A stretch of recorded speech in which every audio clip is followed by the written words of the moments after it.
Hey everyone, welcome back to the Energy Blueprint podcast. I'm your host, Ari Witten, and today I'm with Magdalena. I'm sure I'm going to butcher your last name, but I just realized as I started this intro, I'm like, oh man, I should have asked you how to pronounce your last name before we started this, but it's Wizlaki. Very close, yeah. Shalaki, yeah. Super Shilak. close. You know, for someone who hasn't practiced, like, this is the best butchering ever. Perfect. That's a great compliment. This is the best butchering of my last name ever. So she is a holistic nutrition coach. She's the founder of the Hormones Balance online community and the author of this wonderful new book that is about to come out on April 10th, Cooking for Hormone Balance, which I received an advance copy of since I'm going to be hosting you on the podcast. And I've been looking over it for the last few hours prior to this interview, and it's just a wonderful, wonderful book. So phenomenal job on that. And I'm really excited to promote this to my community. Thank you so much. I really, especially coming from you, because you are like, your content is solid and it's very deep. You don't do fluff. So the compliment coming from you really means a lot. Thank you. I appreciate that. So welcome. It's such a pleasure to have you on, and I'm excited to have this conversation on all these topics on hormone balance, which I really haven't covered much on this podcast before. And so there's all kinds of great new content we're going to get into. I want to start by maybe actually just having you talk about your health journey. And I know that you had Hashimoto's, and what kind of inspired you to get into this field and to start talking about hormones? Yeah, you know, Ari, ever since I was, first of all, I was not a breastfed baby, right? My mom, I was a formula-fed child, not surprisingly, with gut issues right from the beginning, huge food sensitivities. I was covered with eczema. I mean, my hands were just covered here. My neck was covered in eczema.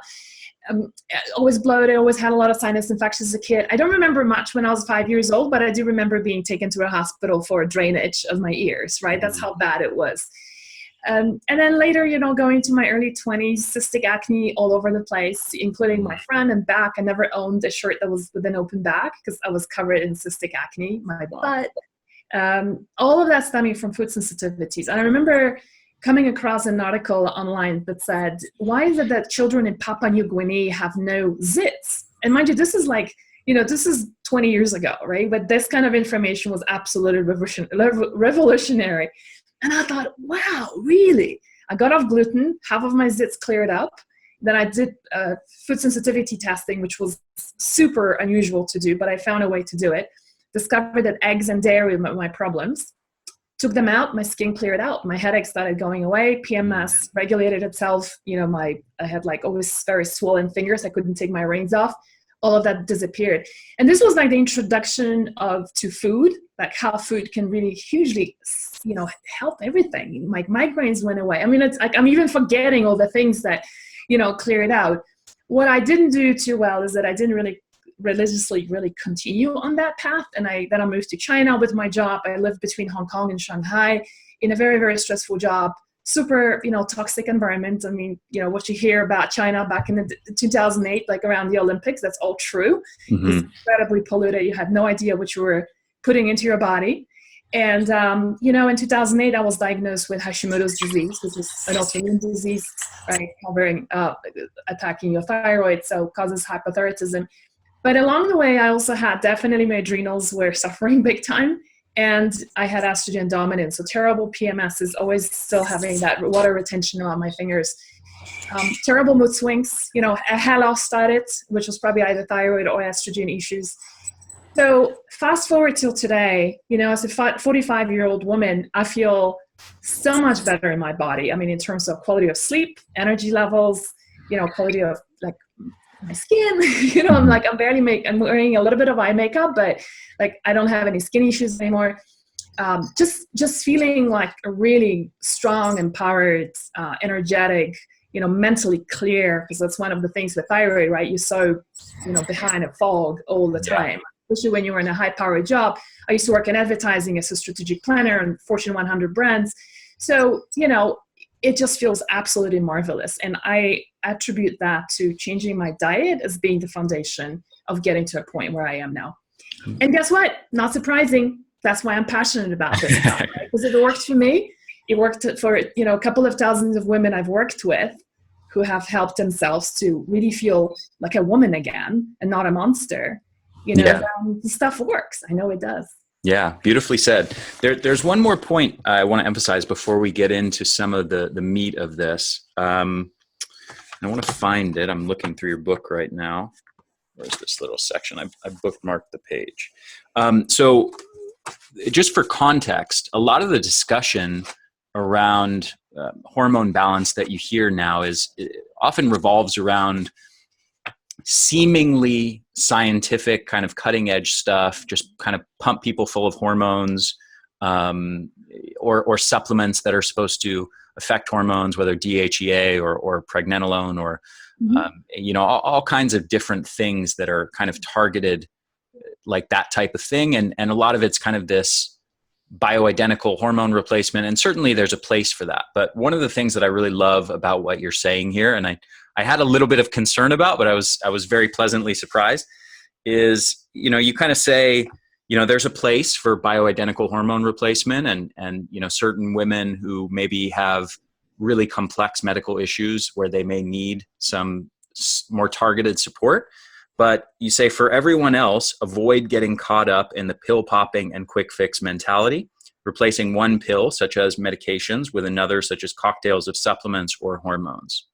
So I love that approach, and I just want to emphasize that distinction for everyone listening. I think that's critical.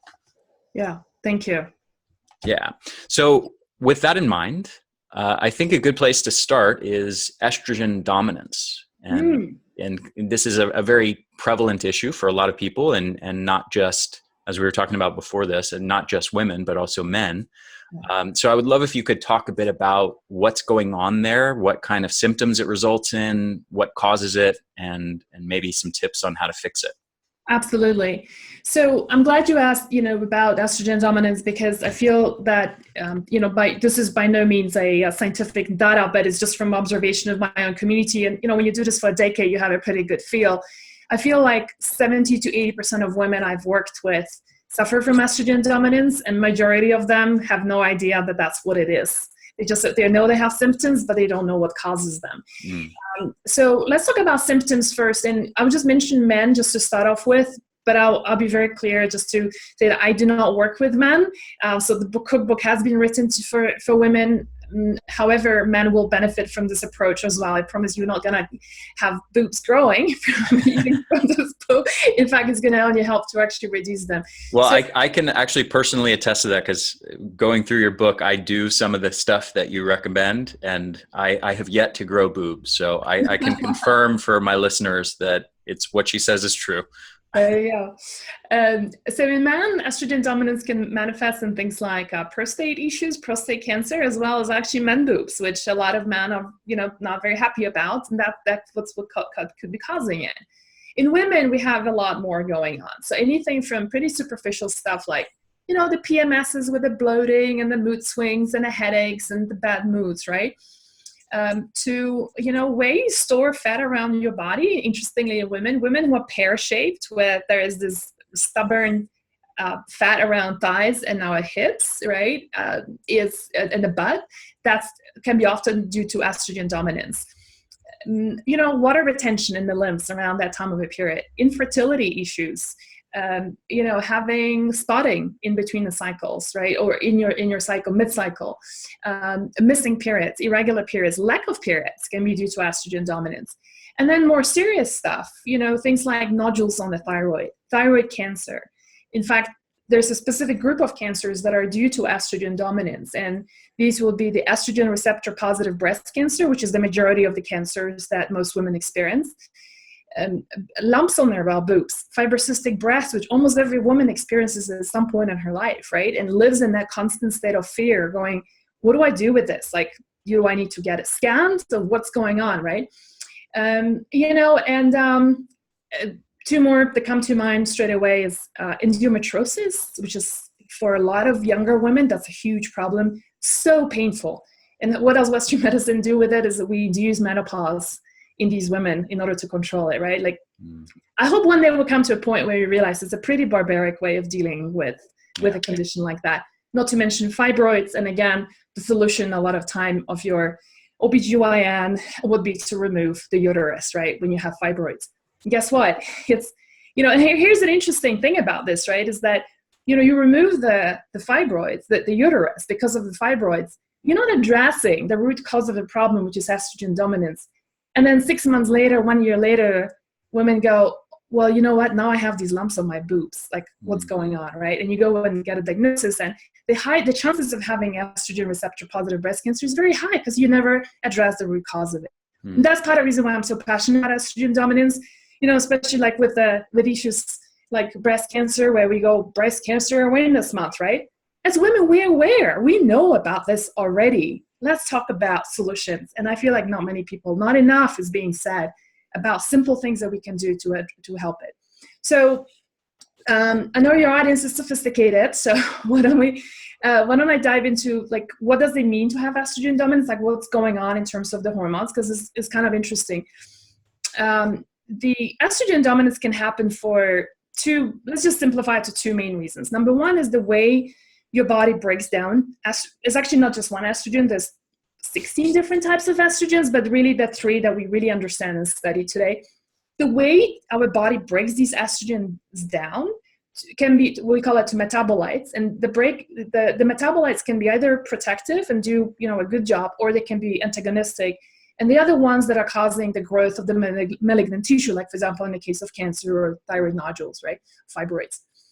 And so that's one possibility, how your body breaks it down, which happens largely in the liver and in our digestion.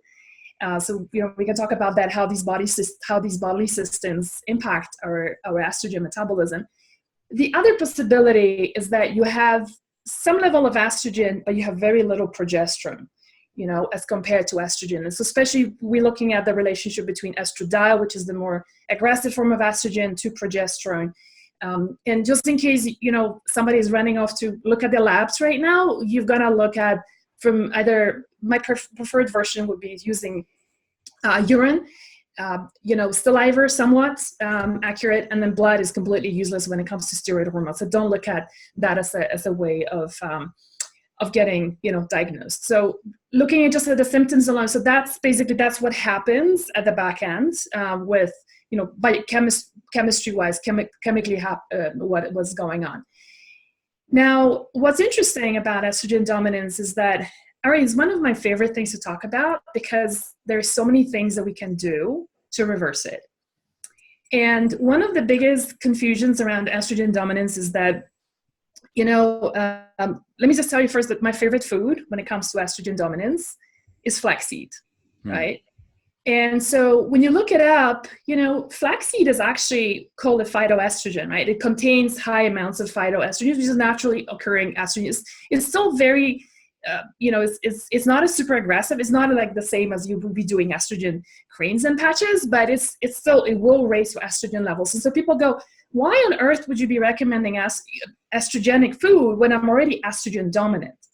And here's the powerful and such a fascinating thing about flaxseed is that it does a number of things. The first thing that it does is helps us to, how I was talking about breaking down the metabolites to the antagonistic and the protective ones.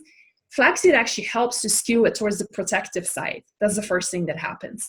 And that's the reason why women who, even though they're estrogen dominant, they start incorporating flaxseed on a regular basis to their diet, PMS that's going away, their breasts are feeling so much better, thyroid nodules start disappearing, is actually is fascinating. Mm-hmm. The other thing that we also know about flaxseed is that flaxseed also parks itself in a receptor of the estrogen receptor in the cells and blocks that aggressive estrogen from doing the damage and doing the proliferation of the cells happens with that. So it blocks basically from the bad estrogen from coming in and doing all that damage. And so it's pretty fascinating. Yeah. And lastly, I love it because it's full of fiber, right? It's an soluble and insoluble fiber. It contains both.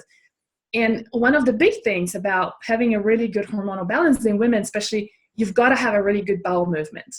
And that amount of insoluble fiber that you're bringing in from flaxseed was like sweeps the colon, mm-hmm. and you evacuating things very nicely, which is critical when you want to have a really good hormonal balance, because we poop out metabolize hormones. A lot of women don't realize that, but actually you create these hormones, they get back into the bloodstream, the liver separates them out, and then, with the help of the bile, we basically poop them out, right? So, that's one of the easiest things that we can do. 2 tablespoons a day, freshly ground flaxseed, boom, you're gonna start feeling so much better. Yeah. And there's actually so many questions going through my mind right now, so many different avenues we can take from here, but let's dig in just a little bit more to this concept. First is a specific question on flax. And you kind of alluded to it a second ago, but I've definitely heard some reports of why it's probably not a good idea to use pre-ground flax or flaxseed oil, but to actually get intact flax seeds and then freshly grind them yourself. And that's personally what I do, is I put them in smoothies as whole intact seeds, and then blend them up in my Vitamix and get them that way. Yeah. But what's your take on that? Do you think it's important to get them intact?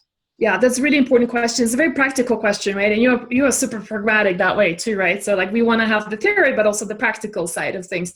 Absolutely. So I absolutely discourage anybody to be buying pre-ground flaxseed. It gets oxidized really easily. It's very high in ALA, so the alpha lipoic acid, right? And that gets oxidized really, really easy. That's the reason why you see flaxseed oil being always stored in a dark container in a fridge with very short expiry date. There's a reason for that, right? But also, like you mentioned, flaxseed oil, and I get that question a lot. Do I recommend it? I don't, because the actual compound that really makes a difference in helping, the phytoestrogen is found in the lignans. And so that's in the fiber of that seed and not in the oil. So that's why I'm not even using the oil in my cookbook, but do use a lot of the seeds. So same as you. Golden flaxseed is something that over brown, I prefer a little bit better, just nutritionally speaking, profile wise, but both of them would work freshly ground, like said, in a smoothie. Sometimes some women don't do smoothies. Like when I'm traveling, I'll bring a jar with me that's freshly pre-ground for 4 to 5 days in advance, keep it in a refrigerator and ready to go. Nice. Excellent. So a couple more questions on specific foods. One is pomegranate, which I know has some relationship to estrogen, and the other is soy products. I'm curious what your take is on the role of pomegranate with regard to estrogen dominance and soy. Yeah. So pomegranates are one of my absolute favorite foods, right? I mean, not only do they look absolutely beautiful, but really in every culture, there is pomegranate have a place in so many, not every, but in so many cultures, whatever it was geographically, available, right? Originating from Persia. And so in Iran, women have always been drinking pomegranate juice, whether you're getting ready for getting pregnant or whether you're suffering through menopausal symptoms such as hot flashes and night sweats. Pomegranate was always the go-to solution. So it is done in India, in Israel, pomegranates play a huge role as well. They have a place in so many cultures for a really good reason. So, we have been using them, but then now today we know that we have the science behind them, right? They are just so nutritionally incredibly potent. One of the things that Russian athletes do is they do fresh pomegranate juice that are being given to the athletes just before their performances, just because it is such a huge stimulant as well, in a good way, right? So just hormonally speaking, besides everything from the skin to the areoles, which is the seeds, right? Like everything has a role in a pomegranate. Let's just talk about the seeds themselves. They contain a substance which today we call it a serum, which is a selective estrogen receptor modulator. So similar to what I was talking about flax seeds, what they do is they modulate that estrogen receptor so that if you're having those antagonistic estrogens that will potentially attach themselves to the cell and do damage, well, guess what? Pomegranate stops that from happening, right? And so that's one of the amazing things about it. It's also hugely beneficial for cardiovascular issues. There is research that shows, actually, believe it or not, helps, even though it's kind of sweet, it helps with sugar balance, very high in phytonutrients, profile wise speaking. So just this absolute must have add to your protocol, whether you do it with the full seeds, and I have a number of recipes in my cookbook to add that, or if you just do it in a freshly squeezed, and I want to emphasize the word freshly, squeezed juice, not the stuff that you buy from the store that has been pasteurized. Yeah. Sugar has been added to it. Yeah. Beautiful. And that's good for me to hear because that's one of my favorite foods. Is it really? Yeah. Yeah. And there's also some fascinating research on how certain compounds in pomegranate get metabolized in the gut microbiome and kind of turned into other compounds and then have unique effects on mitochondrial health. Some really fascinating research in that area as well. So all around, just an awesome food. Plus it tastes delicious. It's beautiful, right? Yeah. So what about soy? Yeah, soy question. So my take, so first of all, my cookbook is free of soy, just because I see so many women having an issue with soy. Except for one recipe, the miso soy, a miso soup that's in the book. So I am a fan, if somebody can tolerate soy, I'm a fan of using fermented form of soy, which could be in the form of miso, it can be in form of tempeh, right? Soy sauce can be reasonable. I want to emphasize one more time, somebody can tolerate soy. I would never recommend soy in the form of soy milk, tofu. Everything from research that shows that it causes digestive issues, goitrogenic properties that slow down the thyroid uptake of iodine to the thyroid cell that produce the T4 hormone. Right. I see so many women having digestive issues with soy, like in a milk form. So I would say it's, just drawing the line between the fermented versus the unfermented ones. I'm curious, what is your stance on that? Because you kind of put me in a spot here. No, yeah, if you're worried that I'm judging you or something like that. No, I think a few things. One, I generally agree with you, and I think that's the safe approach.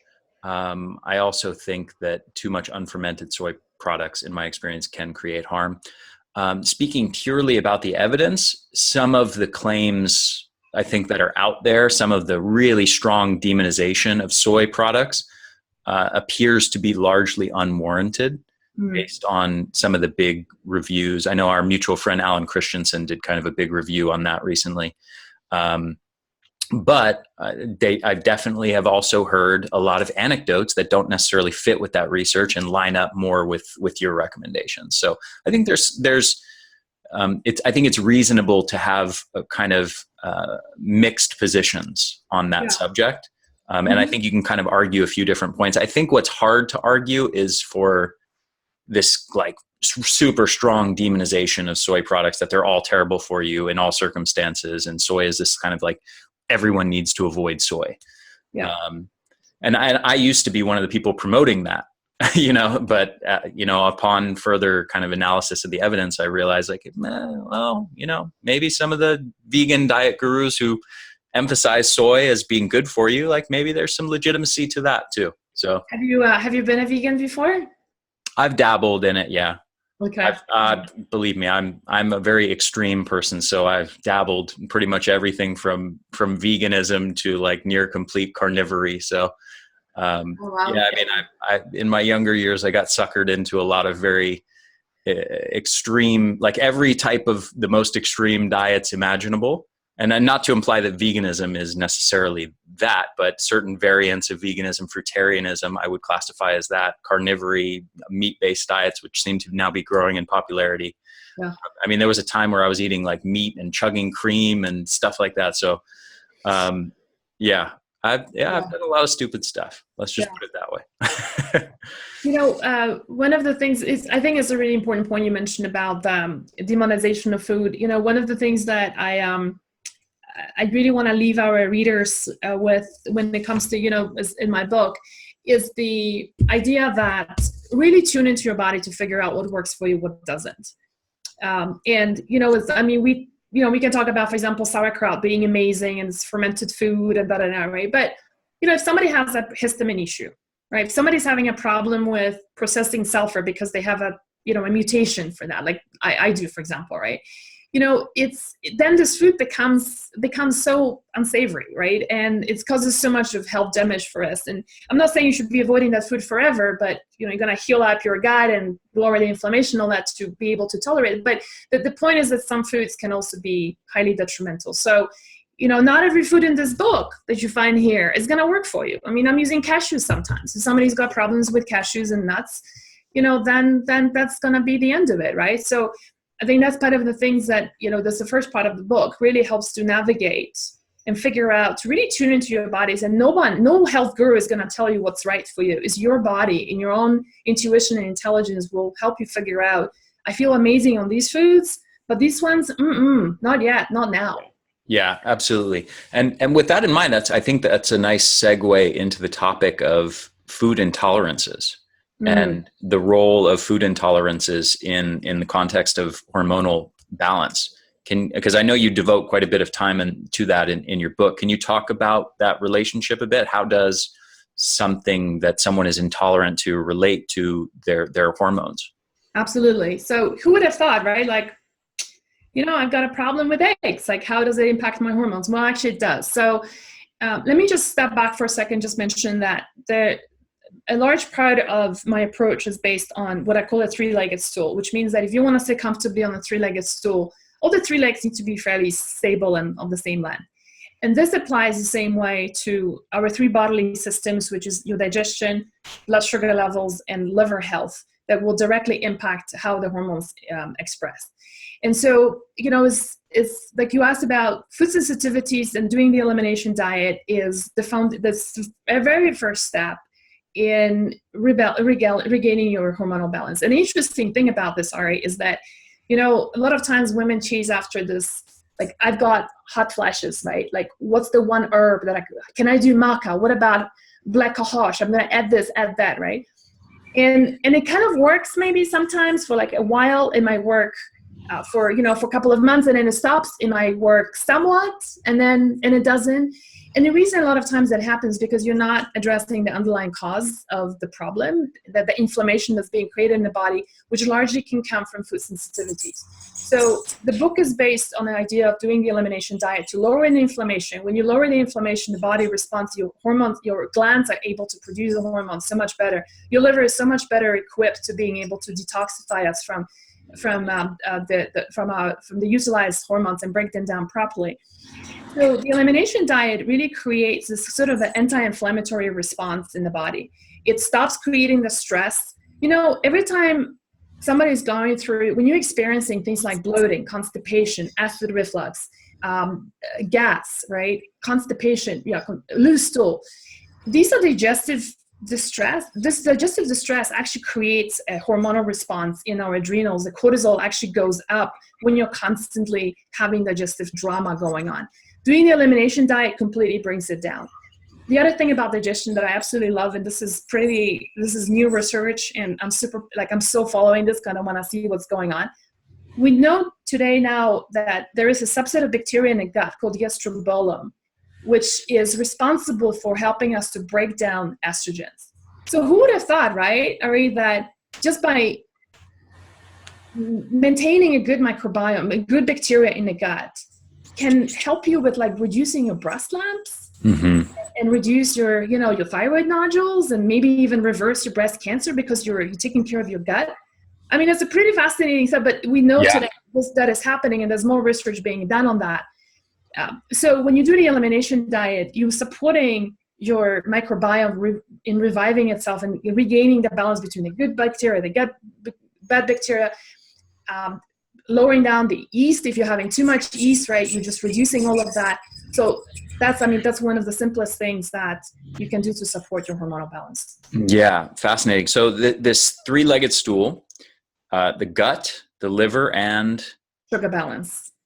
Sugar balance. Okay. So that's kind of like a good intro, I think, into the gut topic.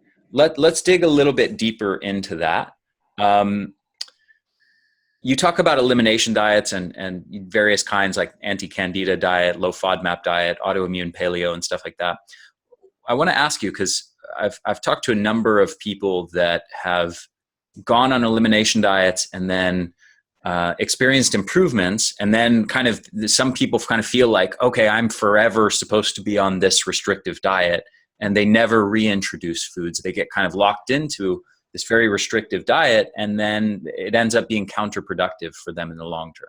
Yeah. And I'm just wondering if you have a take on that, if you've seen people who've gone down that path, and how do you avoid that situation? Yeah, so this is a really important question because it really leads you to a certain mental health and enjoyment of life that you have. It's as you can hear, and you probably know, I'm not American. I grew up, I'm of European background, and I grew up most of my adult life actually in Asia, where people worship food. You get together with friends around food. You talk about food at breakfast. You talk about what you're gonna do for dinner, right, with your friends. It's a moment of time of bonding and nourishment. And like moving to the United States, one of the things I noticed how afraid people were of food.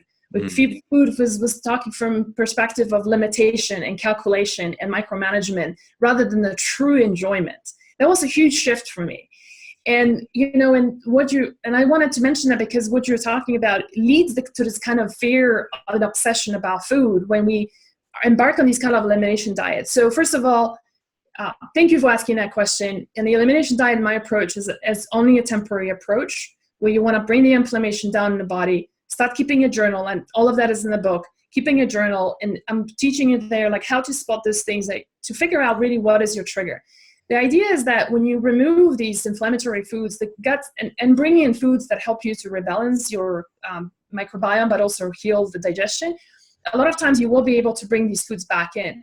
If you're still super reactive to a lot of foods, then this goes beyond the scope of this work. This is something like, I'm sure you talk much more about that. Work with a functional doc who can help you do a full profile of what's going on in your gut. And what I found is when we eliminate infections, whether it's parasites, bacterial infections like SIBO, H. pylori, right? Viral infections, then a lot of amazing things start happening and you're becoming able to eat many more foods that you couldn't before. Ari, let me share with you, while writing this book and developing the 127 recipes, I suddenly found myself to have a huge sensitivity to oxalates, right? For those of you who don't know, oxalates are found in all the nuts and seeds, in most of the grains. Amazing, vegetables such as kale has it, and spinach has it, and so many green vegetables contain high amounts of oxalates, right? Sweet potato has huge, and so cacao has it. I couldn't do chocolate. So Ari, how I was testing recipes at one point when it was really bad? I would put it in my mouth and I had to spit it out. Oh wow! I could not swallow because the pain. In my case, it was manifesting in a form of pain, super sharp pain around my hips, and it was so bad. And you would feel that almost instantly after putting it in your mouth? 2 hours. Like, wow. Boom. So, so when I searched online for help about oxalates, right, I belong to all these groups and they are all about strict abstinence. In fact, they have these banners saying, Whole Foods is promoting all the almonds and macadamia and spinach, right? And they're all poisoning us with oxalates. And I'm like, they're not poisoning us. These foods have been always amazing. It's just that we can't eat them. Something is going on in our bodies and we're not breaking down these oxalates, which are these crystals. And, they're supposed to get bound and get evacuated with the poop, right? And so they're all about abstinence and demonizing these foods. And I was like, this can't be right. I started working with a very high-end functional doc, ran a number of labs. Turned out I had H. pylori, I had SIBO, I had a few other pathogenic bacteria. God knows how I picked it up, but we cleared it. And within just being 8 weeks on that protocol, I remember going to a restaurant. There was nothing else that was gluten-free except for a quinoa bowl. But quinoa is high in oxalates, right? And I remember having it and thinking, man, 2 hours and I can't walk. And it was like 2 hours and it's like nothing, no pain. That's when I realized just by clearing these infections, my food sensitivities have disappeared. Today, my gut health is in a really good shape. It's never going to stay forever. Like you go through stress. And by the way, my SIBO came up because I had, you may know this, I had a double hip replacement done 6 months ago. And a lot of times after surgery, because it's so traumatic, especially when you have 2 hips done at the same time, that can bring up SIBO. And so SIBO, I think, brought on these food sensitivities. So anyway, long story, just to say, if you get rid of these infections, a lot of times we can bring these foods back.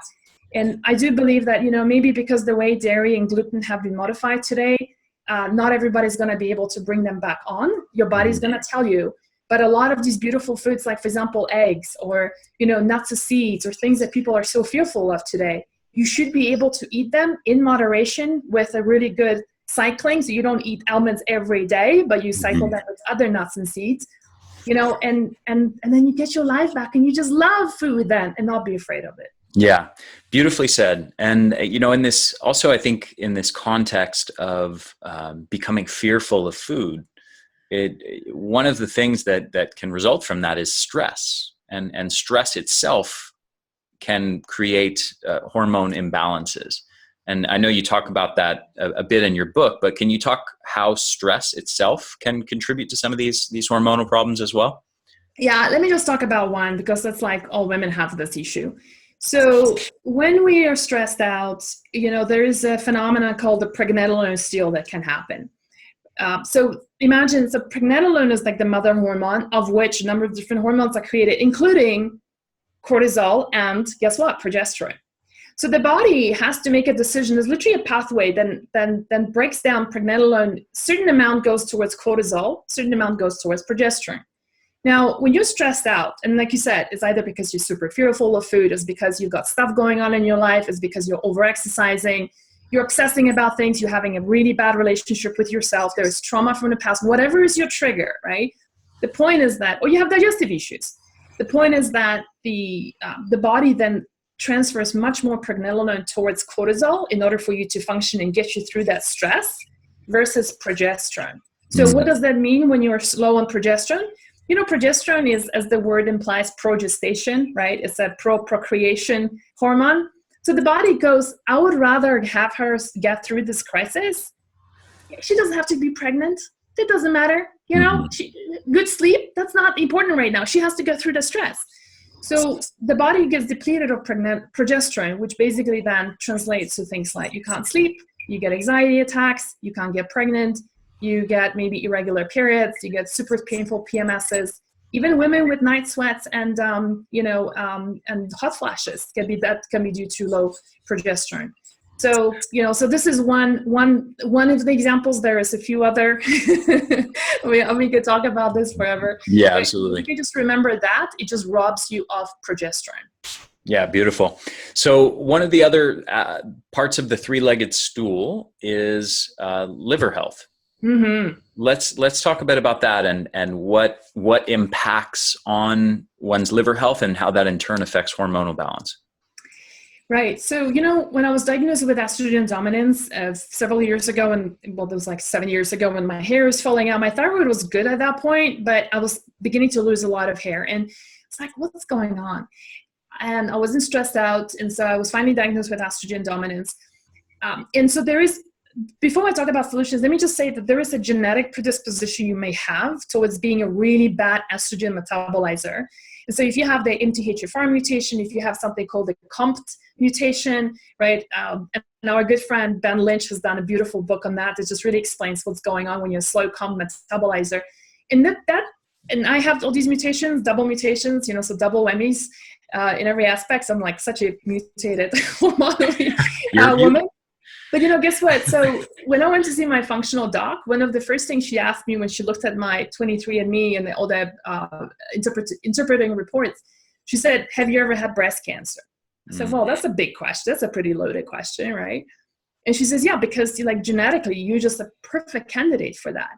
And I will tell you, Ari, that whenever I do stupid things, like I'll go to Portugal for a month and I drink wine and I'll have gluten here and there and I'll do more dairy than I should, right?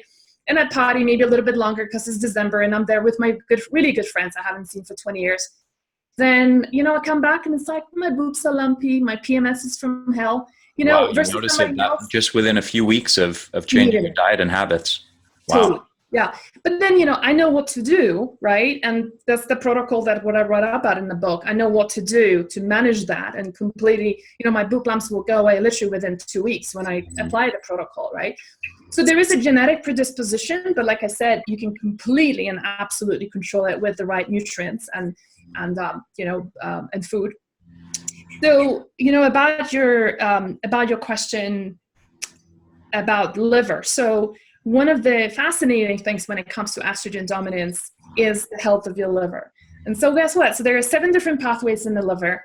And these pathways, they need these different substances that need to kind of like attach themselves to the different, compounds, whether it's bacteria, viruses, yeast, heavy metals, right? Parasites, and hormones. And so it's kind of fun because, we always think about the liver as being a detoxification organ for like alcohol or caffeine, right? Not often, or medicine, right? Not often are we made aware that our hormones are actually metabolized through the liver as well. And so in the book, I have this whole list of different pathways and what this pathway does to your hormones. And so, like, for example, the methylation pathway needs certain methyls to attach themselves in order to evacuate, for example, estrogen. But the liver is also super important for the thyroid health, right? So conversion of T4 to T3 hormone happens in the liver. The amazing, and so you have the sulfation pathway, when again, sulfur is the compound that will evacuate things like, it will help you with things like production of dopamine and adrenaline, right?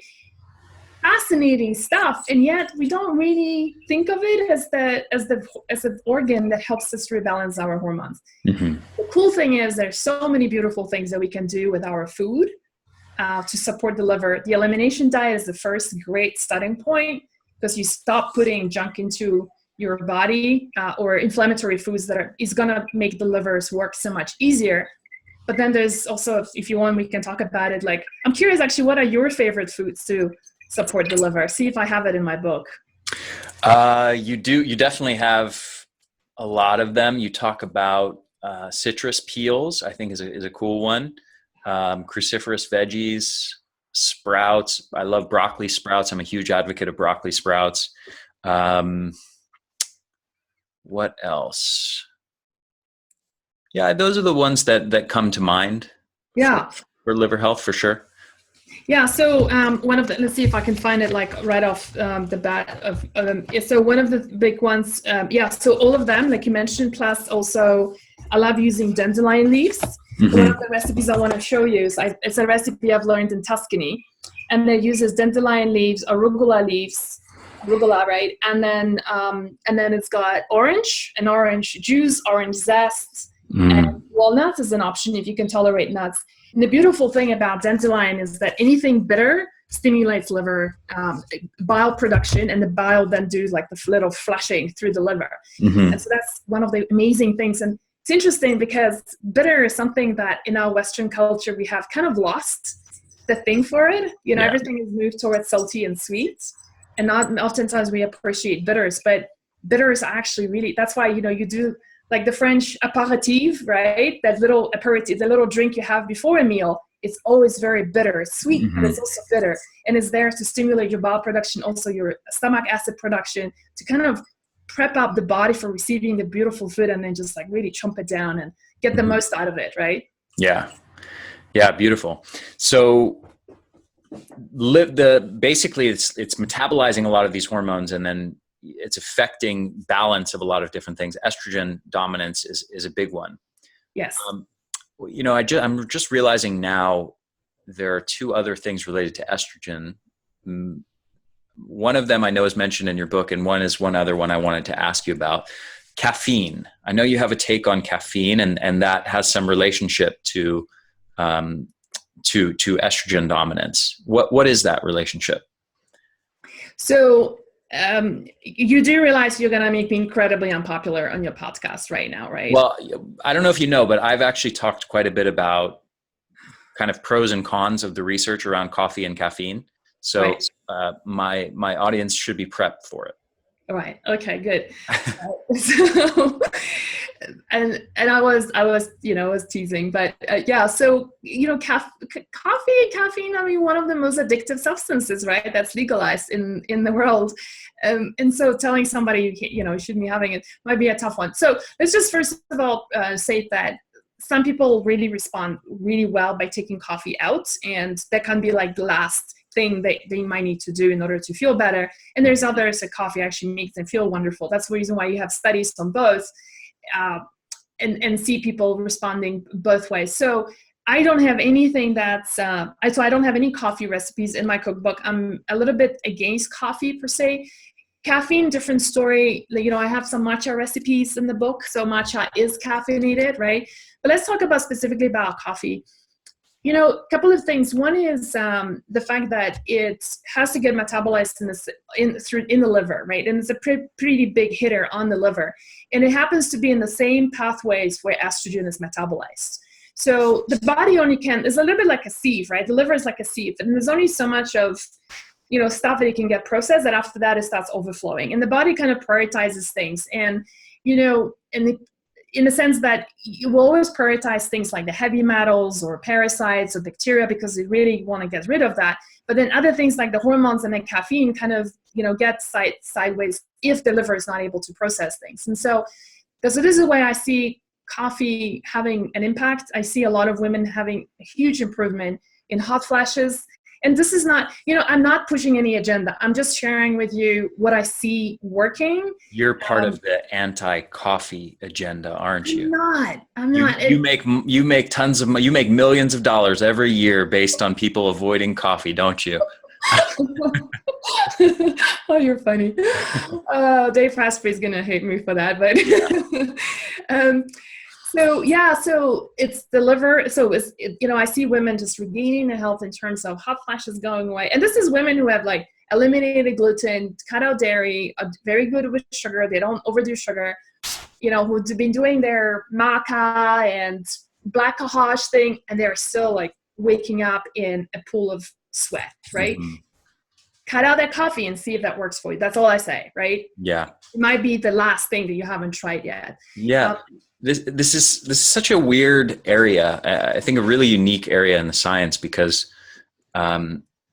we have some scientific literature on coffee and caffeine consumption that's really positive in so many ways. As far as long-term studies, kind of observational studies linking it with lower rates of numerous different diseases. Yeah. And there's also, we have very short-term studies showing improvements in cognitive performance, improvements in physical performance and stuff like that. But then there's also this body of literature, which is really underreported, and there actually hasn't been that many studies on it, and very few people are even aware of it. But it's talking about the fact that a lot of these the benefits as far as cognitive and physical performance and energy levels and mood enhancement and things like that, they're only right at the beginning of what happens when you start to consume coffee, and they disappear within a few weeks. Yeah. And then what happens is people basically get addicted to coffee based on withdrawal reversal, which is essentially people, when they don't have caffeine in their systems, then they experience drug withdrawal symptoms. And then they experience that like, oh, I need my coffee to get going. And then when they have their coffee, they feel better. But what's basically, it's the equivalent of like having a hangover and then drinking alcohol to cure your hangover. Like, absolutely, the drug itself has caused negative symptoms, and now you're using the drug to alleviate the negative symptoms. Absolutely. And like you said, it's always a short-term thing, right? I mean, when they study people with the cognitive improvement, for example, it's always a short-term study. Mm-hmm. And if these studies are focused on one element, they don't look at, for example, liver enzymes, probably in that study. They don't look at the estrogen metabolism of that woman. They don't look at her PMS stuff. And a lot of times women don't even realize that my PMS has been worse ever since I started drinking coffee, because we don't make the correlation. Right. You know, so studies are studies. But this is one good example of something that is very short term, that has got a very myopic look at things, that doesn't look at the other effects of caffeine in the long term on a person, right? Yeah. Yeah, and the other aspect of this that I think is really unique and interesting is that there are these studies that exist showing kind of lower rates of various diseases and sort of these seemingly very positive health outcomes. And yet I have heard so many anecdotes of exactly the kind you're talking about, of people who are on coffee all the time. They remove coffee, and all of a sudden, all kinds of different symptoms go away. So, and there isn't much science around that, but there's just a huge amount of anecdotes from like people who have been on coffee for years and then go off and then experience benefits from going off. So it's just this kind of weird mixed bag of some really positive research, and then maybe, and I think the reality of it is probably if you consume coffee on a regular basis, there will be some health benefits, but there's also going to be some areas that are negatively affected at the same time. Yeah. And, one of the things I would just want to, make a recommendations here for, let's say if you're someone who is just absolutely, it's impossible for you to give up coffee, right? It's just like, it's your little ritual, just up, no way. There's a couple of recommendations, right? So first of all, so do not drink coffee in an empty stomach, period. Right. And that's, for a lot of women, especially I see this, especially women who have a tendency towards hypoglycemia, no matter how much, I'm sorry to say this, but like I see this for so many women, no matter how much oil, MCT oil or whatever butter you put in there, 20 minutes, half an hour later, they do start getting shaky. Right. Mm-hmm. And so one thing you can do is if you really want to have coffee, have it after a meal. So a proper meal with some protein in it. One of the big things, Ari, you probably saw in my cookbook, is I'm a big fan of savory breakfast, not sweet. Mm-hmm. So that's one great way of sustaining your leveling your blood sugar levels for the rest of the day. Actually, starting off with a really good breakfast. Have a coffee after that if you really have to, and stick to one. Don't do more than that. If you really want caffeine, because for the benefits you talked about, like cognitively speaking or energy wise, consider matcha. I don't see women as having as many issues with side effects, especially like hot flashes and stuff with matcha as there is with coffee. Matcha, just to give you an example, a teaspoon of matcha has the same amount of caffeine as an espresso. The cool thing about matcha is that, it is a ceremonial, so you spell it M-A-T-C-H-A, just in case our listeners don't know. And it is, it is a ceremonial tea from Japan. Is pretty expensive, but you don't have to use a lot of it. And it gives you this really great boost of energy, but it's a very sustained energy that lasts for about 4 to 5 hours, not like coffee. Like, you just get this boost of energy, and after that you drop, and then you have to have sugar or something to pick you up. Matcha is very, very sustained release of energy. And what I also love about matcha is it contains L-theanine, which is a calming agent. So you kind of like, that's why matcha originally historically has been used for both the warriors in Japan before they go to fight a war. They're given matcha for, an energy boost and focus. But then the monks who were meditating in order not to fall asleep were also given matcha, but they could, how many people can meditate after having a cup of coffee, right? But you can meditate after matcha because you're staying awake, but it's a very calming energy and not a jittery one. Yeah, it's very true. And my personal experience lines up with that well. Coffee definitely, I do usually occasionally I'll have a cup of coffee, but it definitely causes anxiety and jitters for me. And matcha really doesn't. It's a much smoother experience, no jitters, no anxiety. And I also find it delicious. So I know we don't have too much time left, but there's one more topic I want to ask you about, which is menopause and perimenopause. Do you have any tips for women going through that, and what are your big strategies for people in that situation? Sure. So that's a really big one. And there's so much things that we can do to support our perimenopausal, menopausal ladies here. So I'm going through perimenopause myself. First thing you realize is there is no normal. Things just start happening. It's just what you can do by changing your diet is you can start normalizing things as much as possible and not make them, not be like that surprised, not be in pain, not be having great mood swings, but just accept the fact that things are changing in our body. So I'm just looking for the protocol. So I'm just going to quickly show you this. This is page 121. I've got the whole. So one of the things about the cookbook is that it's not just a cookbook. It's also got protocols in it. And the protocols mean that basically the years of research, I put that into these tables. So for example, here it says easing menopause and perimenopause. And so we have a whole protocol, what to add and what to remove, right? So you don't have to do the research. I've done it all for you. Beautiful. So what can you do? The first thing, we want to sustain our blood sugar levels. I can't tell you, all right, this is coming from an actual doctor who teaches functional stuff. And she tells me, I have this amazing revelation. I have my breakfast, and 11 o'clock on the dot, this hot flash just hits me, right? And I'm with patients. I can't have this thing happening because I can't focus. And then she says, 15 minutes before 11 o'clock, I've just realized I'm just going to have a handful of nuts. And that just completely took away the hot flashes. And I'm thinking, well, that's a great solution. You know, at least she's figured something out. But then the question is, what do you eat for breakfast for your blood sugar levels to drop like that by 11 o'clock you're having this crash? Because that's what causes it. Yeah. So the first thing on easing your menopause, the first thing you want to do is transition, learn how to do what I call a PFF breakfast, protein, fat, and fiber rich breakfast is the first thing. Adding calcium and magnesium rich foods, superfoods such as you mentioned broccoli sprouts, one of my favorites. They contain sulforaphane, which is the same substance which does the same job as tamoxifen, which is a nasty, estrogen blocker given to women with estrogen positive breast cancer, only for 5 years because it destroys your liver so badly. So here you have these little broccoli sprouts that have sulforaphane that can block that, so you don't have to be exposed to toxic stuff like that. And they have a whole bunch of positive side effects instead of negative ones. I love the positive side effects. Flax seeds, fermented soy. So I'm a big fan of that. Liver support, broccoli sprouts we mentioned, acceptance and self-love. So that's one of the big things. And then what can you remove? Blood sugar fluctuations, coffee and alcohol, stress, and unfermented soy. That's one of the items. So just do that and you're golden. Beautiful. I love it. So a couple last questions. First of all, who is this book for? Can you just say who's the target audience for this book? Obviously I've read it, so I know.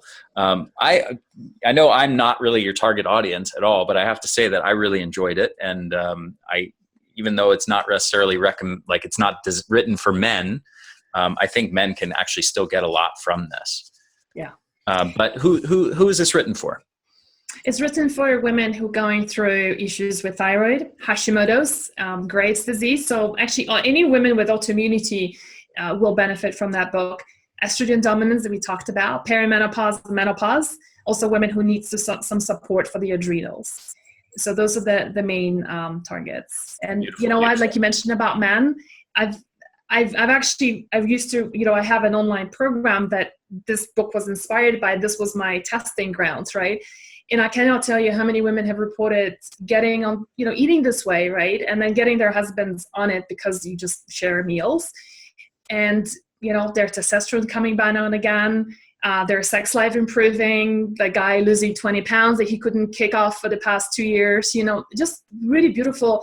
It's just no nonsense. I mean, there's nothing crazy or gimmicky about this. It's nothing that's going to make men grow boobs. It's just a no-nonsensical approach to lowering your inflammation, rebalancing your hormones, blood sugar levels, supporting your liver, supporting your gut, right?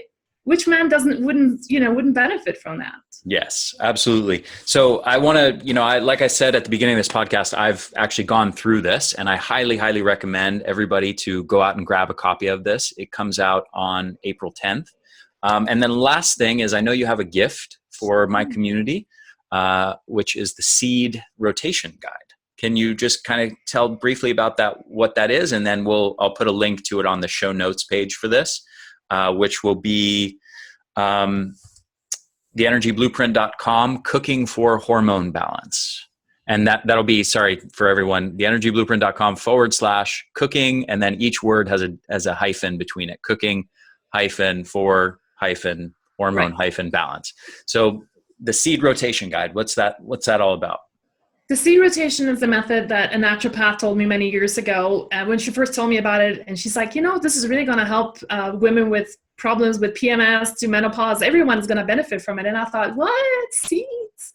That's just too simple to be true, And long and behold, I started working with a lot of women, and it helps everybody from terrible PMSs. I've had women who've been having fertility issues, conceiving, women who are suffering from hot flashes and night sweats, mood swings will benefit from there. So the idea is basically really simple. You want to do 2 weeks to boost up your estrogen levels. You do that with the help of flaxseed and pumpkin seeds.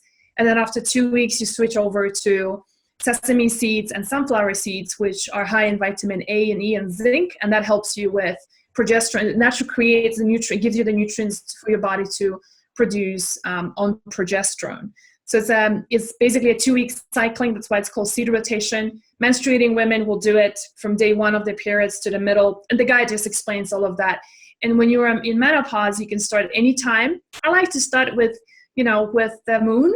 So start off the flaxseed protocol to help your estrogen boosting from day 1, which will be a new moon, which is the skinny crescent, so that you're, even though menopausal women don't ovulate anymore, but if you were to ovulate, if somebody in the past when you're ovulating, you want to do that in a time of a full moon.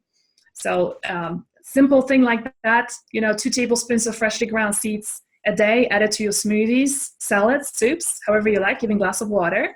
And it's as good as medicine. Beautiful. I love it. So thank you so much, Magdalena. Absolute pleasure to connect with you. And thank you for sharing this with me. Really, really enjoyed it. And again, everyone, I highly recommend picking up a copy of this on Amazon. I'll put a link to it on the show notes page as well. So, and then we'll have the seed rotation guide as well on that page for you.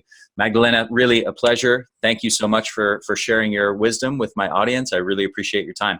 Thank you so much, Hari. I really appreciate it.